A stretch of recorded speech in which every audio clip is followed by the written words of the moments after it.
आदरणीय हजरत कारी मोहम्मद अमीन साहब मोहतरीम वसीहुल हदीस मदरसा हाजा, आज के समारोह के मुख्य अतिथि खादिमुल कुरान हजरत हाफिज दीन मोहम्मद साहब, मंच पर विराजमान अतिथिगण, शिक्षकगण और मेरे युवा साथी।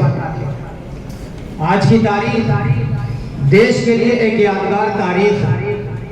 देश के कोने कोने, चप्पे चप्पे, गलियों और चौराहों पर छोटी और बड़ी उम्र के लोग जमा होकर जश्न मना रहे हैं। सवाल यह है कि जश्न की चीज पर मनाया जा रहा है, तो आइए मैं आपके सामने इसका जवाब रखता हूं। आप मेरी स्पीच से पूरी तरह जुड़े रहें।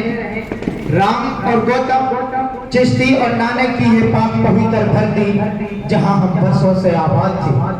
हमारी तहजीब, हमारी संस्कृति, हमारा धर्म और हमारे मंदिर मस्जिद आबाद थे।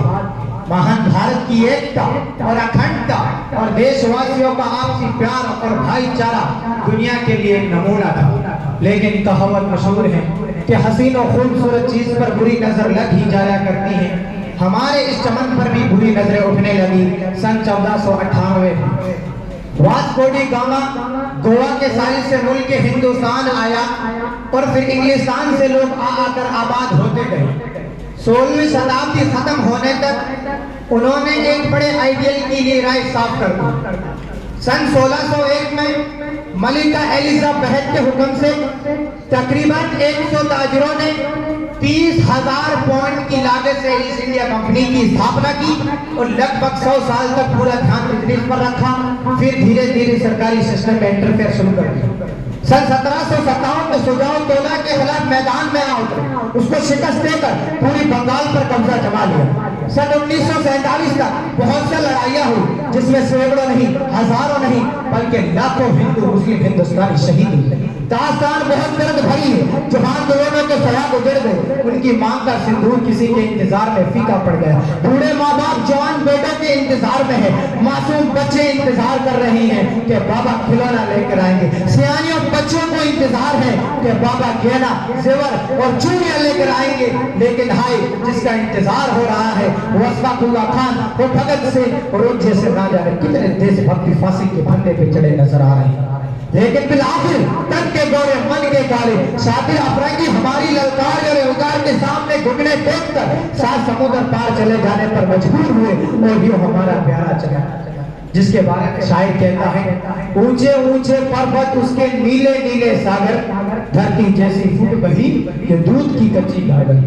15 अगस्त 1947 को हम जालिमों के शिकंजे से आजाद हुए, तो आज 200-250 साल की गुलामी की आजादी मिलने की खुशी में यह मुल्क भर में जश्न मनाया जा रहा है। शहीदों का खिराज मोहब्बत पेश किया जा रहा है, श्रद्धांजलि अर्पित की जा रही है। ये तो मैंने आपको देश बचाने की दास्तान सुनाई है। अब मैं बात करता हूँ देश को आगे बढ़ाने की। मेरे मित्रों और बुजुर्गों, देश आगे बढ़ेगा अपनी संस्कृति और मानसिकता से।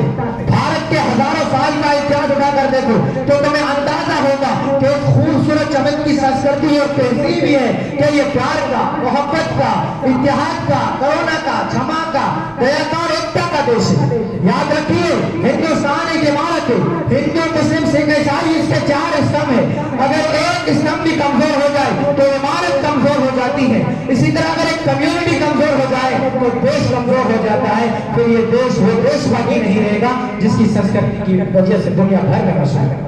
तो आगे बढ़िए और विरोध कीजिए गैंग रेप, कंडेम कीजिए मॉब लिंचिंग को, आवाज उठाइए आग और शोर और खाक के खून जाने वाले हर खेल के खिलाफ, और बचिए गली कूचों से लेकर देश का सबसे न्याय मंदिर पार्लियामेंट तक और ऐसी बातें ना कहें जो किसी देशवासी की भावनाओं को जख्मी करे। एक दूसरे का हम सभी सम्मान करेंगे, झगड़ा न कभी हम हिंदू मुसलमान करेंगे। नफरत जो फैलाए हमें आपस में लड़ाकर, उसके खिलाफ हम जंग का ऐलान करेंगे, जंग का ऐलान करेंगे। इसी के साथ मैं आपसे आग्रह करता हूं कि आप यहाँ से संकल्प लेकर उठिए कि हमें इस देश की उन्नति की राह दिखाना है, इसके विकास के लिए आगे ले जाना है, ऊंचाइयों तक ले जाना है। अभी बड़ी जरूरी है कि देश की इकोनॉमी मजबूत हो। आज देश पर और देश के हर नागरिक के सर पर कर्जे का बोझ, किसान आत्महत्या पर मजबूर है। मुल्क में जगह जगह अहंकार और आतंक के बाजार ऐसे नाजुक मौके पर हमें एक दूसरे के सहयोग की समस्याओं का समाधान करना चाहिए और देश की आर्थिक व्यवस्थाओं को बेहतर से बेहतर बनाना चाहिए और देश की 36 कौम अपनी संस्कृति से जुड़कर आपसी भाईचारा और प्यार मोहब्बत से रहें तो क्या कुछ हो नहीं सकता। बस मैं यही अपनी बात खत्म करता हूँ कि मिट्टी में मिला दे मैं जुदा हो नहीं सकता, मिट्टी में मिला दे मैं जुदा हो नहीं सकता, अब इससे ज्यादा मैं तेरा हो नहीं सकता। बस तू मेरी आवाज से आवाज मिला दे, फिर देख के इस देश में क्या हो नहीं सकता। बहुत बहुत शुक्रिया। जय हिंद जय भारत।